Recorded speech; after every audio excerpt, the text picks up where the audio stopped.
news comes first. This is ABC-7 Extra. It is June 19th. Welcome to ABC-7 Extra. Hello, and thanks for joining me on this Sunday night. For the next half hour, we're going to talk about the overhaul of the El Paso Animal Services Center now underway. Right now, about half of the animals brought in are euthanized. While that number is jarring for animal lovers, it is, though, lower than past years. The goal is to increase the live release rate to 90% by 2020. The shelter recently hired 2 full-time vets, bringing the total to 4. The Animal Services Center is undergoing what's being called a change in philosophy. The center is now focusing on holding more adoption events and using social media to introduce the public to the animals waiting for forever homes. Just recently, the shelter held a no-kill, no-fee adoption special. 200 animals were adopted at no cost, and as a result, the center looks to be in the unusual position of having space. I believe the funding is there and committed from council. From the initial outset of this plan, they adopted a 3-year rollout of capital, of personnel, and increase in operations costs.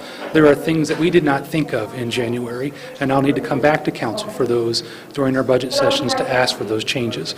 But I believe we're on the path for great success with animal services and the animals in this community. You can email us your comments and your questions now to ABC7Extra at KVIA.com. You can also reach us at 915-496-1775. We want to hear from you tonight on Twitter. You can use the hashtag ABC7Extra. Joining us now is Kurt Finstermacher, the interim director of the Animal Services Center, and Regina Wagner, a volunteer with Sun City Cats. I want to thank you both very much for being with us on this late Sunday night. Let's start with you, Kurt. Why now? Why has the city decided to do these renovations? Why not a few years ago? Right, and I think it's much more than just renovations. So the city manager over the past last summer was hearing a lot from the community on what we could do differently, and he put together a task force team that really began its efforts in September of last year to look, evaluate, see what else is out there. What could we do differently in this community to increase the live release rate? And so we were searching best practices. We visited about 7 other facilities. We invited some other organizations to come in and do assessments of El Paso Animal Services so we could learn from those and then implement those best practices. So that's what we brought back to council in January and have been working on this implementation plan since that time. Okay, let's remind people, though, how bad were things at the Animal Services Center? Bad or not bad, I think the issue is the change and the progress we want to move forward towards. Back in 2014, we were looking at a live release rate of roughly 27%. In 2015, about 38%. And I'm happy to say now, and while we still have a lot of work to do, that number is around 54% for this fiscal year. But you understand why some people, when they hear that number, are still going to be upset. Absolutely. We've got a long way to go, but I think what we're showing to the community is that we're serious about the changes at El Paso Animal Services, at this community, through the city manager's leadership and the follow-up of city council and the money that goes with that, frankly. We, the staff, the community are behind this plan, and we will see great change here. Regina, you are an animal advocate. You've probably been to the center many times over the past few years. Your reaction to all this? I think it's amazing. I think El Paso is finally being recognized by national organizations. They've received grants for the things that they're doing. They're moving in the right direction, and it's going to take the community to help and the volunteers and everybody getting on board, and it's an amazing. Kurt's been a champion with these life-saving programs. Why the community? Because the community is the one that actually brings the animals to the shelter, and they need to understand the little things that they can do, spaying and neutering, for instance. If there's an issue with an animal, they could figure out the behavior issues, get a trainer, things so that they can retain the animals in their home versus bringing them to the shelter. And I think that's a good point, that this isn't just a city problem, or it's not just a shelter issue. Taking care of our animals really is a borderland issue. Yeah, I think oftentimes cities or counties or whatever the agency may be gets the bad rap of taking on that responsibility for the community. And part of our job certainly is to educate the community on how to be a responsible pet owner. And part of that is the overpopulation problem. I think by and large, if we could wave our magic wand and have the spay and neuter go out, that would be fantastic. But it's about putting these programs together, like low cost high volume spay neuters, high volume adoption programs, using volunteers to their fullest amount. We talked about this surrender prevention program, helping people keep animals at their houses so they don't surrender them. The whole microchipping but just increasing the ability for our animal control officers, our care officers that are out there in the community to get those animals back to where they need to be.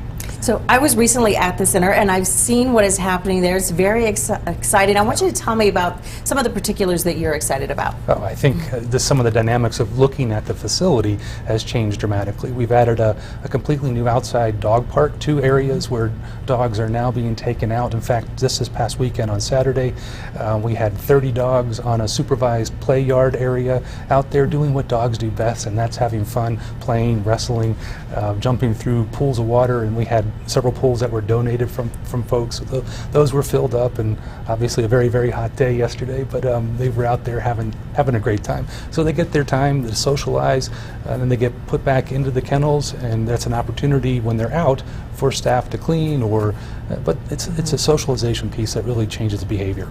All right, we've got our first caller, Terry from Central. What's your comment or question? I adopted a dog, and it was a male.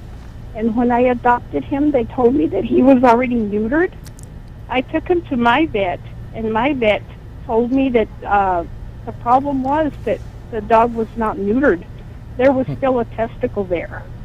Thank you. Okay, well, haven't heard of that one before. I suppose it does happen. I'm not the veterinarian, and we have 4 great veterinarians on staff, all performing spay or neuter surgeries. If there is ever an issue with an animal from Animal Services, give us a call back, and we'll take care of that. Bring it on back, and Absolutely. you'll make it right. Correct. All right, so none of this could happen, though, without the cooperation from the city manager. Let's talk numbers. What are they doing? So when I presented the plan, the task force presented the plan to City Council back in January. They said, come back with a number. What's it going to cost us to do this? And so we stretched this out over a 5-year period, but really a 3-year funding implementation plan. And we were looking for 27 new positions over those 3 years. 12 were in the first year that we're in right now. So those 12 personnel plus increase of operation and maintenance costs and some capital improvements, some facility improvements at the shelter was about $625,000 for FY16, or the year that we're in right now. For next year, that number climbs to about $950,000, and then about $1.3 million in FY18. So there is an additional cost, but I think part of what we're seeing is that increased live release rate that goes with that. Okay. Tell us a little bit about your program, because you are working with the city and with the center. Correct. So we are a group of volunteers very dedicated to reducing the number of free-roaming cats within our city, and actually we reach out to the counties sometimes.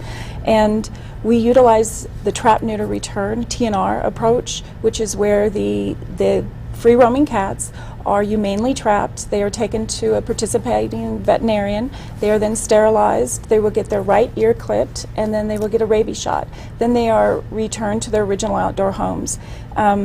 And we have noticed, we have had several people stepping up from the community, and they are just thrilled because they didn't know before. They were in hiding. They didn't realize that there was an option. So now people are actually coming out. They're helping. We're trying to empower individuals because we don't know where all the animals are. But just for instance, yesterday we had 58 cats sterilized that will now have, luckily that's unwanted litters, which would be across the city. So several people have stepped up. We work with national organizations that have actually come to El Paso. They helped.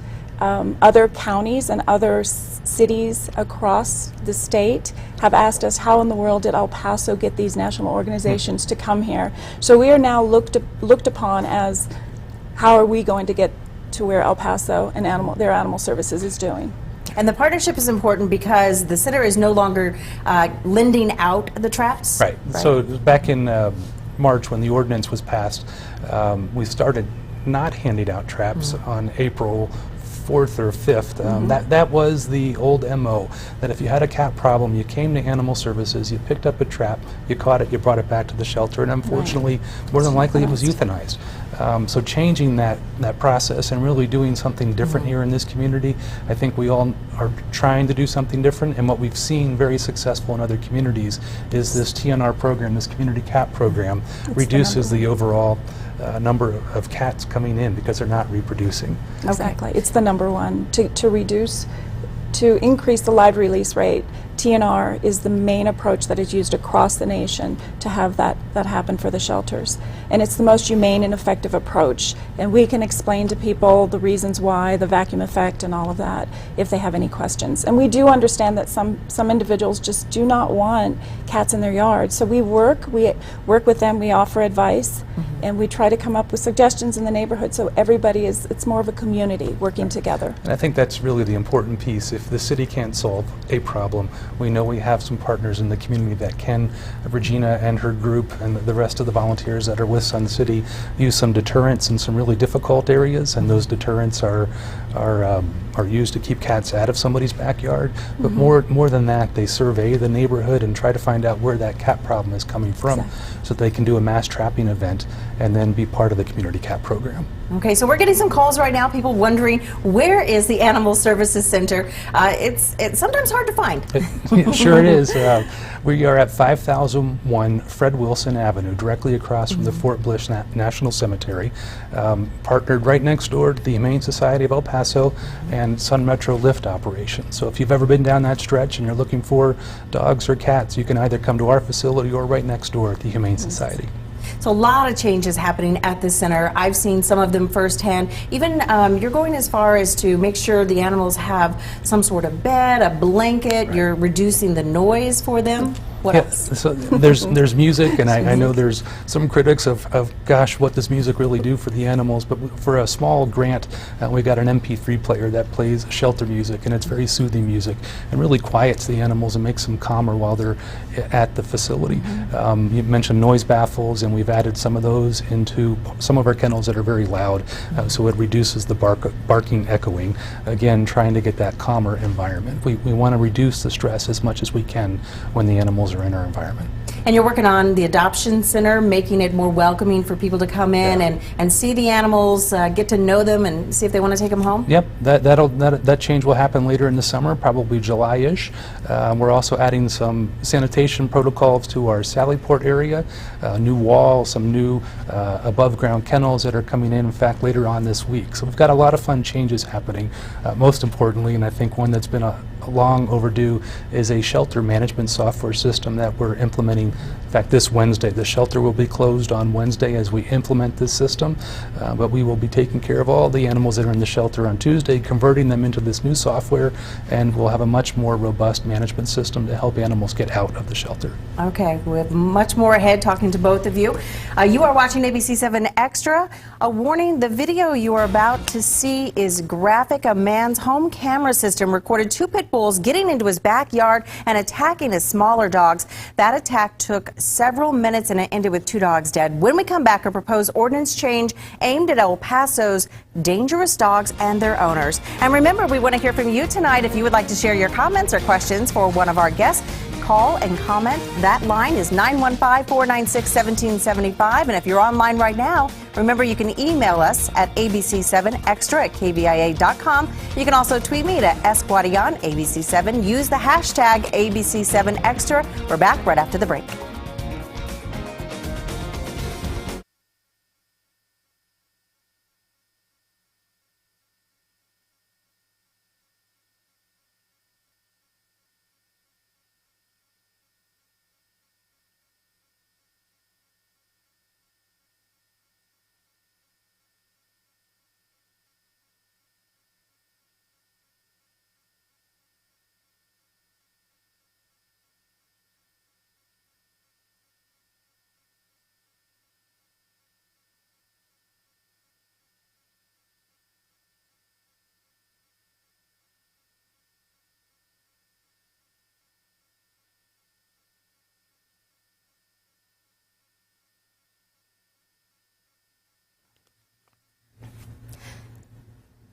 Welcome back, everyone, to ABC-7 Extra. We actually have a tweet that we want to read to you. This is from Polytext 915. It says, Finstermacher is talking about dogs being able to play in facility, but they are still being kept in cages where they can't even stand. That's not something that I saw. So, right. I think one of the best practice facilities, or several of them that we saw, one of them in Fort Worth, they opened up their garage doors, the dogs came to the outdoor play area, they did their exercise, and they came right back into the kennels. And we have kennels at the shelter that are certainly adequate for all dogs, all cats. There are some areas in our Sallyport area that I mentioned earlier that we're redoing and adding 24 above ground self-draining kennels, which will provide more space for them. We do have the rolling kennels that the two of us looked at together in our Sallyport area, and those are the ones that we're looking to replace. Okay, we've also got a call from Jerry out on the west side. Jerry? The problems that I'm having with the stray cats is that, for instance, now there's a litter under the shed of my house, and I have to put up with the feces in my yard, and one of my children is allergic to cats, and he's not even allowed to go out there to play in the yard because of the problem that we have with the stray cats. And how do I control this in a humane way without trapping him and getting the city to come pick him up? Hi, Jerry. If you could contact us at help@suncitycats.org, we actually have some deterrents that we could talk about and offer some other advice. But we also have some information with your children that do have allergies. We have some sites, but we'll explain what to do. And under the shed, we would actually recommend that once the kittens are out from underneath the shed, that somebody come and put something around it so they no longer have that access, because most cats will, if they are pregnant, will go under a shed in a safe place. But we do have different devices. We brought a couple to show. One is an ultrasonic device called the Cat Stop, and then there's the Scarecrow, which is used with a hose that's connected to the water. And we must say that in other areas across the city, it's been amazing. And we can give you all that information. I can actually loan one to you. So, and thank you for wanting to do the humane thing and be part of the community cat program. Yeah, thank you. Yeah, it really does. It's help from the community. We want to move on now. Recently, a viewer, Joe Grindstaff, shared a horrifying story. His home camera system recorded two pit bulls getting into his El Paso yard, attacking his smaller dogs. That attack took several minutes and killed two of the family's dogs. He's angry that the dogs that attacked were returned to their owner. A warning: the video you're about to see is disturbing. ABC-7 reporter Andrew Polk has the story. The dogs are a family, you know, and when you see, especially my wife, when she's seen something like that occur and the dog being ripped up in front of her eyes, how do you cope with things like that? Joe Grindstaff says two dogs, pit bulls, tried to break into his yard, with one making it through, attacking his smaller dogs, Charrito, Muffy, and CJ. Charrito was killed immediately. CJ was seriously wounded and had to be put down. The attack took several minutes, only ending when animal control finally arrived following a 911 call. The pit bulls were taken away, and then Grindstaff learned they're being returned to their owner. These dogs are known to kill. They've already just killed. Obviously, dangerous and vicious. And the lady said, well, that's just how we do it. Grindstaff says he couldn't believe that. He considers them a danger in his neighborhood. During the attack, you can see people and kids on bikes going by in front of the house. I have kids that walk up and down here all the time. Yes, I had 3 little kids just immediately during the attack that was walking down the street. And those dogs were out for blood, so it could have been those kids that was attacked instead of my dogs. The El Paso Animal Services Director says if a human isn't harmed, state law says the dogs must be returned. There is a chance that may change locally. At least at this point, we're evaluating what we can add to Title 7, which is the city ordinance, and what could be a dog-on-dog or an animal-on-animal type bite.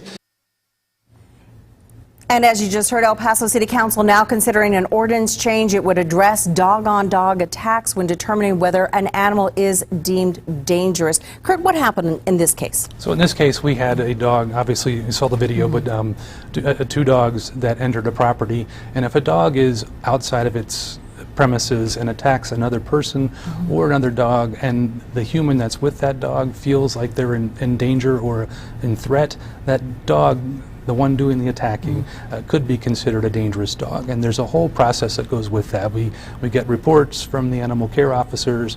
Usually there's a statement from the victim, whether or not they were bitten or not, to determine whether or not there is a dangerous dog designation.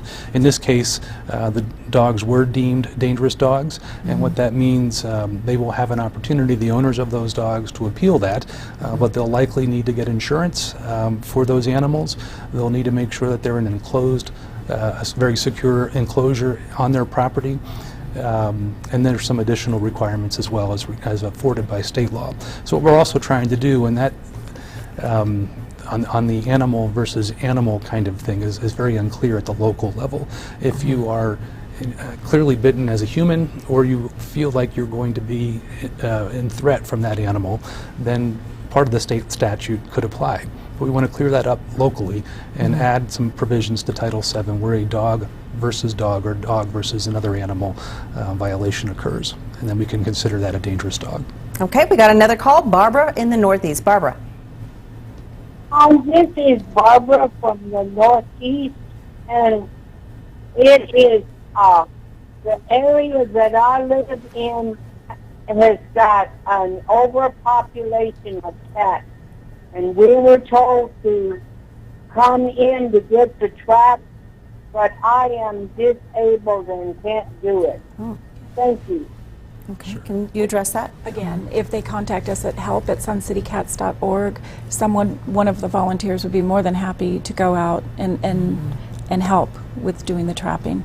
And that's something also with animal services. If we get those types of phone calls, we're either working with our community cats coordinator who's on our staff, working with Sun City Cats, so that we don't leave someone like this on the fringe and not being able to get help. Okay, and you brought up an interesting topic, volunteers. You need volunteers, and there's also been a change in donations. People might have been hesitant to donate before to the center. What's happened? So we're still working on a 501c3 program for the city's animal shelter, but in spite of that, or despite that, we have a new fund within the city, which previously any donations would go into the general fund. There is now something called the Animal Services Fund. So if you make a donation to Animal Services, it stays within that fund. So we certainly appreciate those. It could be also a donation of a bed. We have some of those links online and some of the other things that we're looking for. We accept food, donations of toys, of beds, those kinds of things. And if we can't use it here, we have plenty of other partner organizations that will certainly be happy to use them. Some of the video right now we're showing is from a social media campaign. Now, this is just one of the tools that the center's now using, right? Yeah, absolutely. This has been a really phenomenal year for us on adoptions. We just began the adoption program at the shelter in January, and so we're having a lot of fun doing some new and unique ways of trying to get these animals out of the shelter. What about people who feel like they need to give up their animals for one reason or another? How do you work with them to see if there are other options? So one of the positions council approved was a surrender prevention manager, and that's part of our new surrender prevention team. This is a new program for us here in El Paso, but if I'm coming to the shelter, chances are you've already made your decisions. But if I can have a conversation with you and find out what your needs are, I'm on a fixed income, I can't afford that extra bag of food or whatever it might be, well, here's some food, and we have donations of food that can help that person keep their animal. Or if it's a training need, hook you up with the right trainer to help get some of those issues done. And if it's a cat-specific issue, maybe it's having Sun City help that person figure out, why is the cat always going in the litter box at the wrong place or something. So, trying to help people keep their animals together. Okay, education. Raquel out on the east side. Raquel. I just want to thank Animal Services and Sun City Cats. I think they're doing an amazing job with the trap, neuter, and return program for the free roaming cats. Thank you. I personally have used this program several times, and I've seen a very change in my community. And I want to thank them and for them to keep doing a great job. Well, that's great. I think there's a lot of changes that are occurring, and certainly with TNR, it doesn't happen overnight. And what we're seeing in one of the communities in Northeast that Regina was sharing with me earlier is they've been trapping very hard in a particular neighborhood, and this is the first year after 2 years that they've not had cat complaint calls in that neighborhood. Right. So I don't know if they got all the ones that are Yeah. unspayed or unneutered, but it seems to have significantly made a difference in the number of cats in that neighborhood. Yeah, Which- prove that it works. Right. It does, and it also saves taxpayers dollars. Instead of having the animals going to the city, it helps. It helps the community in a huge way. All right, we're going to be back right after the break. We're going to talk about another proposed ordinance change in just a moment. Stay with us.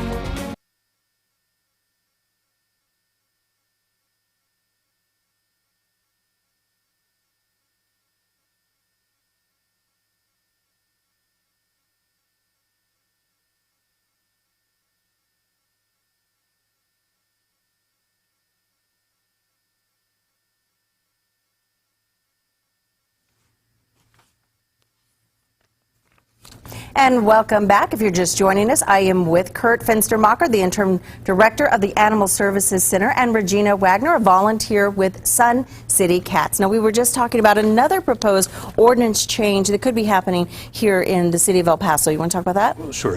I think anytime there's broad sweeping changes with any reform project, as we're doing here with Animal Services, there's going to be lots of ordinance changes that go with that. So we saw a few with Title VII right off the bat, the creation of a new Department of Animal Services, so that was back in March. We also implemented the Community Cat Program. That was back in March as well. And so we talked briefly about the Title VII change, and that's a little more I guess broader than these quick fix things. We wanted to include the dangerous dog piece that we mentioned. Tethering of dogs in the back of trucks. This is something that came up in community meetings last summer. Hey, what can we do about dogs that are just riding around in the back of a flatbed truck? Unrestrained. Unrestrained, and then you certainly want that dog to arrive safe wherever it's going to. So one of the proposals is that that dog be either tied or tethered inside the vehicle, so it doesn't have an opportunity to leave the vehicle. Okay, got a couple calls. We're going to start off with Alex from the east side. Hi, my name's Alex, and the only reason I'm calling is because I picked up a street dog recently. I took him to the vet, I got him vaccinated, I got him chipped, but he's not that good looking. But I don't want to take him down there. Don't want to take him down to Animal Services and have him put down. So please, is there any way you can help me have him adopted? Thank you. Kurt? It's a great question. So I think we have lots of, I forget the exact word he used, but perhaps not the prettiest Not that of good dogs. looking, I think. Right. And I think it's really a matter of fit of the heart and what that animal will do for you as an owner. So I think any of us that have rescued dogs from shelters or rescue facilities know that there's something special. So one of the programs we're working through with a new ASPCA grant is it's an adoption program where really animals are outside of the shelter, and you're taking it for walks. It's got a Adopt Me leash or a I've vest seen on. those, yeah. And this adoption could occur between Regina and I outside of the shelter. So we're just starting this program. This is something that's going to be starting off this summer. So that animal never even has to come to the facility. And I'll say also that we do experience a lot of hoarding cases in El Paso. When I know that the animals are safe and being fed and it's just a matter of being overwhelmed, I'd prefer to leave those animals at that owner's house and begin to work with rescue groups or possible adoption partners to get those animals from the house that they're currently living at. They're obviously acclimated to that space and less stress of moving them around. So for this particular gentleman, they can give us a call and we'll try to reach out to some rescue partners. Okay, we're running out of time, but quickly I want to talk about the borderland has seen some extreme heat recently, and not too long ago we actually had an El Paso couple arrested because they had left their animal inside of a hot car. The animal was rescued, but advice for folks out there? It's that time of the year, and just walking into the studio tonight, we saw your poster out in the lobby of the hot car poster, and frankly, within minutes, that car will heat up to 150, 180 degrees, if not hotter, and even the windows cracked doesn't help. So if you're going somewhere, leave your dogs at home, or don't leave the car with the dogs with you. Water, anything you want to add on community cats? Just making sure they have water out Just there? to make sure that there's water. And they can do little things like put a sheet over a couple chairs just to make some shade for them, just so there's somewhere that they can get cooler. And of course, in the extreme code red, I believe it's called, weather temperatures, to bring the pets inside. Good advice. We also want to hear from Annette out on the east side. Annette. In addition to spay and neuter, people need to remember to microchip their pets. Right.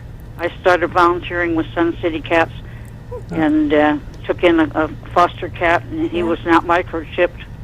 So now he's my cat. I adopted him. Trooper. Well, thank you. Yeah, obviously microchipping is a ticket home for that animal. The registration program and a microchip helps us find that owner's address and be able to connect them back together again. She did mention spay and neuter, and I did want to at least close with that piece, that we have our low-cost spay-neuter clinic opening on Socorro Road, which is at 9060 Socorro Road on June 26th and 7th, Monday, Tuesday, or is it 27th, 28th? I forget what it is, but we're starting off with a pit bull special, so 15 pits for $50 on those first 2 days that we're open. So you call 842-1000 and we'll get you scheduled, and that will be a facility that we have open from now till whenever. All right. Well, I want to thank you both for being with us tonight. Great information, great changes that I think we all should be excited about. Thank you both very much. And thank you for being with us tonight for ABC 7 Extra.